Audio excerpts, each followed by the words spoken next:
two-time Olympian, Olympic bronze medalist, Courtney Hurley. At just 25, you're an 11-year senior world team member. Tell us, with that experience and really being a veteran of the sport, you're here at a training camp this week at Summer Nationals. How do you come into a camp to ensure that you're getting everything out of it? It's really about time management. I mean,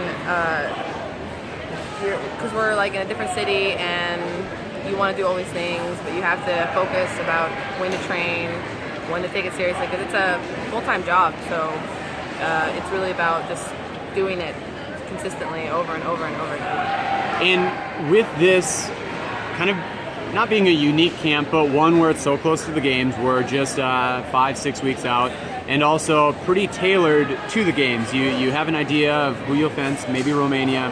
How does this camp compare to another camp where it's leading up to a World Cup or World Championships? We are definitely tapering back. I mean, we usually taper back like if it's a camp right before World Cup, but I feel so much now more than ever. We don't want to strain ourselves or hurt ourselves, and we'll be talking more and more about who we're going to fence the weeks to come, so that'll be a long discussion. Previously, the nod to your experience as a senior world team member, how at this stage, actually, what things at this stage of your career, at this stage of the season, are you working on within your fencing? Well, I feel very good about everything in my game right now. Mostly just working on the little knickknacks, just getting my hands stronger or getting good accuracy or technique, like better technique with certain moves.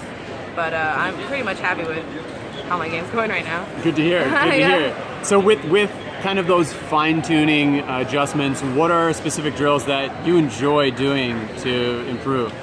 Enjoy, have to do. Yeah. I would say, like, or maybe that you find to be the most productive for you. Well, lessons probably. We never used to take lessons until we moved to Houston, basically. Which is recent, like which is 3 years ago. 2 years, not even 2 years.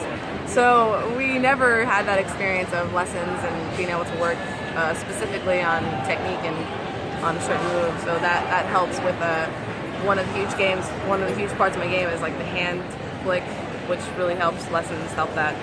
That's a crazy concept to think of, that having an Olympic bronze medal to your name, an Olympic Games under your belt, several NCAA and USA Fencing national titles, that you did so without a heavy focus on lessons or any lessons.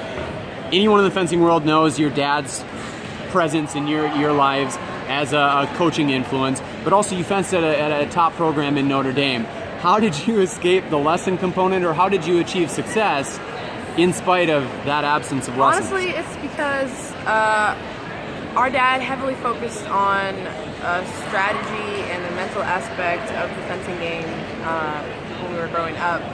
Our mom gave us some lessons here and there, but we always naturally had the technique and everything, so we never worried about it.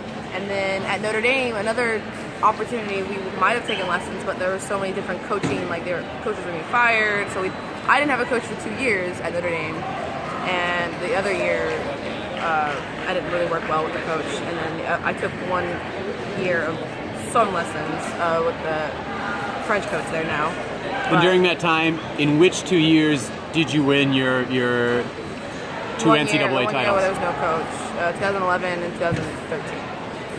But it just never, the lessons we never could find really coaches. We didn't, we're not from San Antonio, we didn't have any coaches there with us, so we've always grown up kind of like on ourselves, like isolated in our, we never have heavily focused on lessons. We heavily focused on footwork though, that's the thing we could do, and we did that religiously, footwork.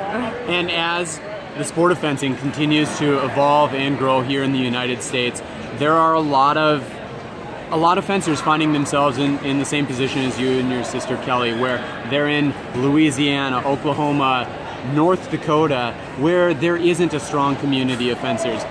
you are a great example of the fact that you can achieve in spite of that kind of absence of a community. What things can they be working on to follow in your footsteps?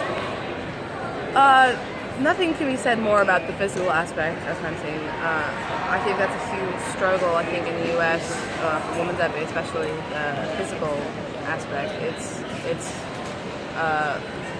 very physical.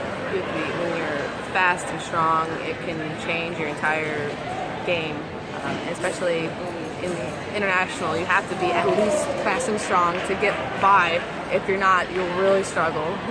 And so, on the physical side of things, what are maybe drills or specific area of focus that those young fencers should really I just recently talked to somebody who had their coach was injured, and so they couldn't work with him, and they didn't have anybody to fence with, and they asked for advice. And I said, I mean, footwork is, the better you are able to move around out there, the more opportunities you'll have to have them make a mistake, or you get them on a mistake.